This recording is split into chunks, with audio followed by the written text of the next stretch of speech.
Alright, good evening and welcome back to The Hatchet, starting in chapter 2 tonight. If you're following along, making this for my kids, but maybe you like my strange voice and my terrible reading skills. Either way, glad to have you, and I miss you, Brooklyn, Eiley, Paris, Gus, and my beautiful wife, Natalia. As you can tell, doing some airline training here in Texas. That's my poster where I'm learning stuff. So this is a way that we can be together, and I sure missed you guys. For a time that he could not understand, Brian could do nothing. Even after his mind began working, and he could see what had happened, he could do nothing. It was as if his hands and arms were lead. Then he looked for ways for it not to have happened. Be asleep, his mind screamed at the pilot. Just be asleep and your eyes will open now and your hands will take the controls and your feet will move to the pedals. But it didn't happen. The pilot did not move except that his head rolled on a neck, impossibly loose, as the plane hit a small bit of turbulence. The plane. Somehow the plane was still flying. Seconds had passed, nearly a minute, and the plane flew as if nothing had happened. And he had to do something. But did not know what. Help. He had to help. He stretched one hand toward the pilot, saw that his fingers were trembling, and touched the pilot on the chest. He did not know what to do. He knew there were procedures that you could do mouth to mouth on victims of heart attacks and push their chests, CPR, but he didn't know how to do it, and in any case, could not do it with the pilot, who was sitting up in the seat and still strapped in with his seatbelt. So he touched the pilot with the tips of his fingers, touched him on the chest, and could feel nothing, no heartbeat, no rise and fall of breathing, which meant that the pilot was almost certainly dead. Please, Brian said, but did not know what or who to ask. Please. The plane lurched again, hit more turbulence, and Brian felt the nose drop. It did not dive, but the nose went down slightly, and the down angle increased the speed. And he knew that at this angle, this slight angle down, he would ultimately fly into the trees. He could see them ahead on the horizon, where before he could see only sky. He had to fly it somehow, had to fly the plane. He had to help himself. The pilot was gone, beyond anything he could do. He had to try and fly the plane. He turned back in the seat, facing the front, and put his hands, still trembling, on the control wheel, his feet gently on the rudder pedals. You pulled back on the stick to raise the plane. He knew that from reading. You always pulled back on the wheel. He gave it a tug and it slid back toward him, easily, too easily. The plane, with the increased speed from the tilt down, swooped eagerly up and drove Brian's stomach down. He pushed the wheel back in. It went too far this time, and the plane's nose went below the horizon, and the engine speed increased with the shallow dive. Too much. He pulled back again, more gently this time, and the nose floated up again. Too far, but not as violently as before. Then down a bit too much, and up again as before. Then down a bit too much, and up again. Very easily, and the front of the engine cowling settled. When he had it aimed at the horizon, and it seemed to be steady, he held the wheel where it was, let out his breath, which he had been holding all this time, and tried to think what to do next. It was a clear blue sky. It was a clear blue sky day, with fluffy bits of clouds here and there, and he looked out the window for a moment, hoping to see something, a town or village. But there was nothing, just the green of the trees, endless green, and lakes scattered more and more thickly as the plane flew. Where? He was flying, but did not know where, had no idea where he was going. He looked at the dashboard of the plane, studied the dials, and hoped to get some help, hoped to find a compass, but it was all so confusing, a jumble of numbers and lights. One lighted display in the top center of the dashboard said the number 342. Another, next to it, said 22. Down beneath that were dials with lines that seemed to indicate what the winds were doing, tipping or moving, and one dial with a needle pointing to the number 70, which he only thought, might be the altimeter. The device that told him his height above the ground, or above sea level. I guess he didn't really know. Somewhere he had read something about altimeters, but he couldn't remember what or where or anything about them. Slightly to the left and below the altimeter, he saw a small rectangular panel with a lighted dial and two knobs. His eyes had passed over it 2 or 3 times before he saw what was written in tiny letters on top of the panel. Transmitter 221 was stamped in the metal, and it hit him, finally, that this was the radio. The radio! Of course, he had to use the radio. When the pilot had been hit that way, he couldn't bring himself to say the pilot was dead, couldn't think of it. He had been trying to use the radio. Brian looked at the pilot. The headset was still on his head, turned sideways a bit from his head jamming back into the seat, and the microphone switch was clipped into his belt. Brian had to get the headset from the pilot, had to reach over and get the headset from the pilot, or he would not be able to use the radio to call for help. He had to reach over. His hands began trembling again. He did not want to touch the pilot, did not want to reach for him. But he had to get the radio. He lifted his hands from the wheel, just slightly, and held them, waiting to see what would happen. The plane flew normally, smoothly. All right, he thought. Now to do this thing. He turned and reached for the headset, slid it from the pilot's head, one eye on the plane, waiting for it to dive. The headset came easily, but the microphone switch at the pilot's belt was jammed, and he had to pull to get it loose. When he pulled, his elbow bumped the wheel and pushed it in, and the plane started down. In a shallow dive, Brian grabbed the wheel and pulled it back, too hard again, and the plane went through another series of stomach-wrenching swoops, up and down, before he could get it under control.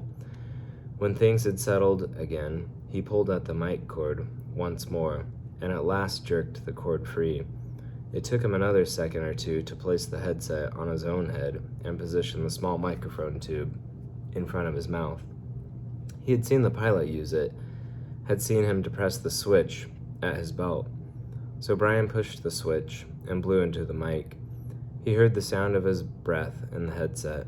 Hello? Is there anybody listening on this? Hello? He repeated it 2 or 3 times and then waited, but heard nothing except his own breathing. Panic came then. He had been afraid, had been stopped with the terror of what was happening. But now panic came, and he began to scream into the microphone. Scream over and over. Help! Somebody help me! I'm in this plane and don't know. He was starting to cry with the screams, crying and slamming his hands against the wheel of the plane, causing it to jerk down, then back up. But again, he heard nothing but the sounds of his own sobs in the microphone, his own screams mocking him, coming back into his ears. The microphone. Awareness cut into him. He had used a CB radio in his uncle's pickup once. You had to turn the mic switch off to hear somebody else. He reached to his belt and released the switch. For a second, all he heard was the whoosh of empty airwaves. Then through the noise and static, he heard a voice. Whoever is calling on this radio net, I repeat, release your mic switch. You are covering me. You are covering me. Over. It stopped, and Brian hit his mic switch. I hear you. I hear you. This is me. He released the switch. Roger, I have you now. The voice was very faint and breaking up. Please state your difficulty and location and say over to signal and say over to end signal transmission. Over. Please state my difficulty, Brian thought. My difficulty. I'm in a plane with a pilot who is Well, he can't fly. And I don't know how to fly. Help me. Help. He turned his mic off without ending the transmission properly. There was a moment's hesitation before the answer. Your signal is breaking up, and I lost most of it. Understand? Pilot, you can't fly, correct? Over. Brian could barely hear him now. Heard mostly noise and static. That's right, I can't fly. The plane is flying now, but I don't know how much longer. Over. Lost signal. Your location, please. Flight number. Location. I don't know my flight number or location. I don't know anything. I told you that. He waited now. Waited, but there was nothing. Once, for a second, he thought he heard a break in the noise, some part of a word. But it could have been static. 2, 3 minutes, 10 minutes. The plane roared, and Brian listened, but heard no more. Then he hit the switch once again. I do not know the flight number. My name is Brian Robeson, and we left Hampton, New York, headed for the Canadian oil fields to visit my father. I do not know how to fly an airplane, and the pilot... He let go of the mic. His voice was starting to rattle, and he felt as if he might start screaming at any second.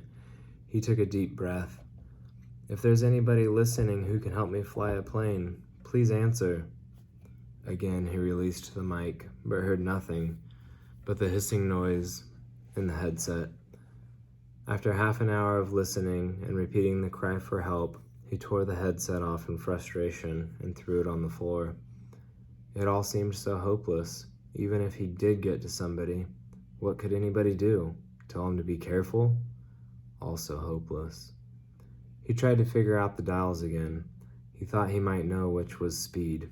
It was lighted amber that read 160, but he didn't know if that was actual miles an hour or kilometers, or if it just meant how fast the plane was moving through the air and not over the ground. He knew airspeed was different from ground speed, but not by how much. Parts of books he'd read about flying came to him, how wings work, how the propellers pulled the plane through the sky. Simple things that wouldn't help him now. Nothing could help him now. An hour passed. He picked up the headset and tried again.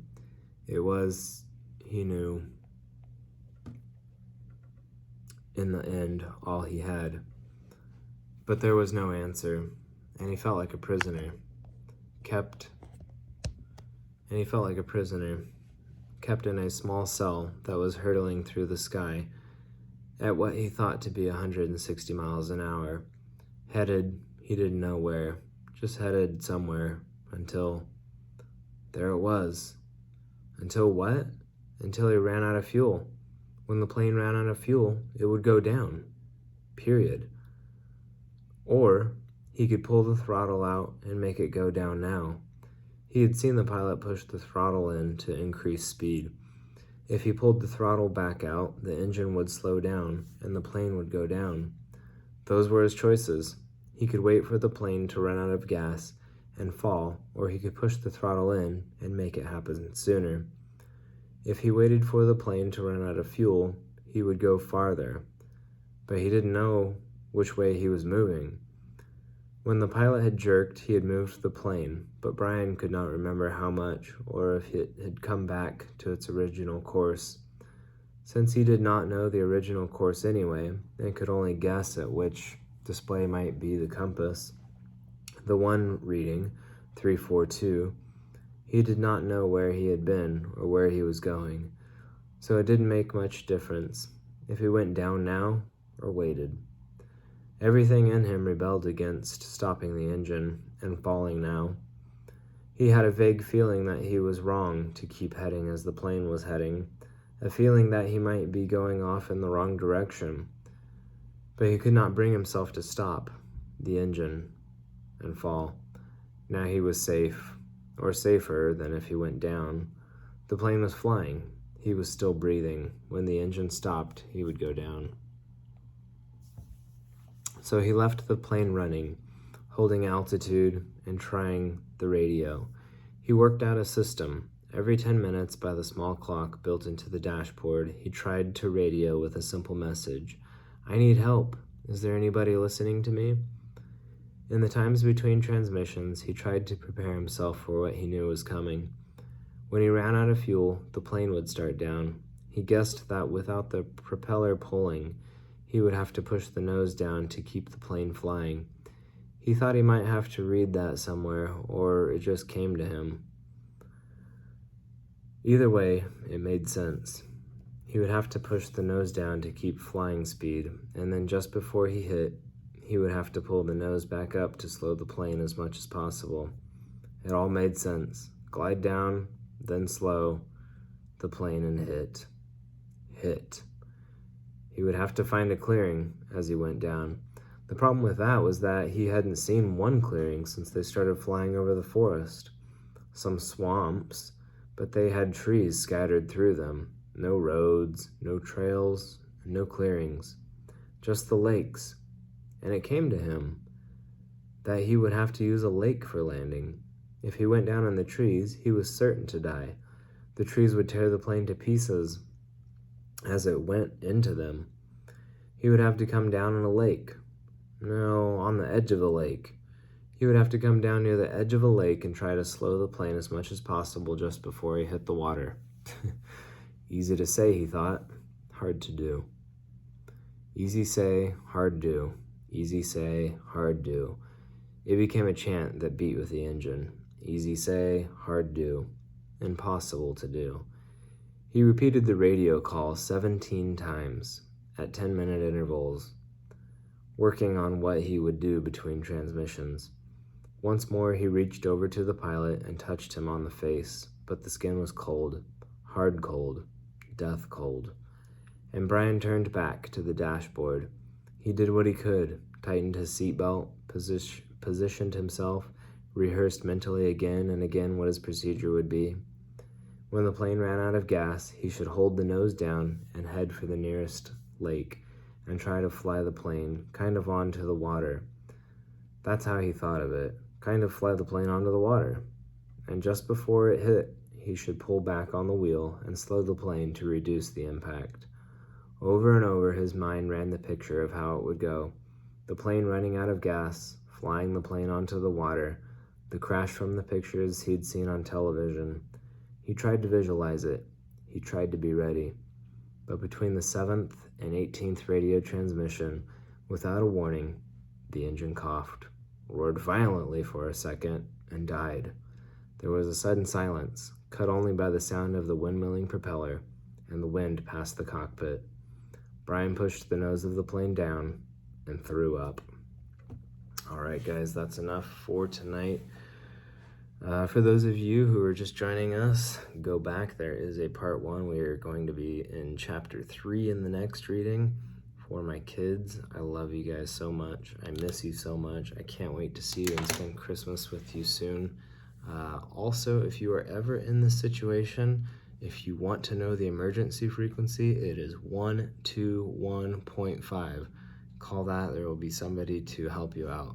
If you're by yourself in an airplane, it is kind of not great news. Point the nose down, like he said. The airplane's not going to just fall out of the sky. You can glide it down, and he is right before you hit the water. You're going to want to pull back on the yoke, not too much, but just slowly, and slow down as much as you can before you hit the water. That's all for tonight. Thanks, you guys.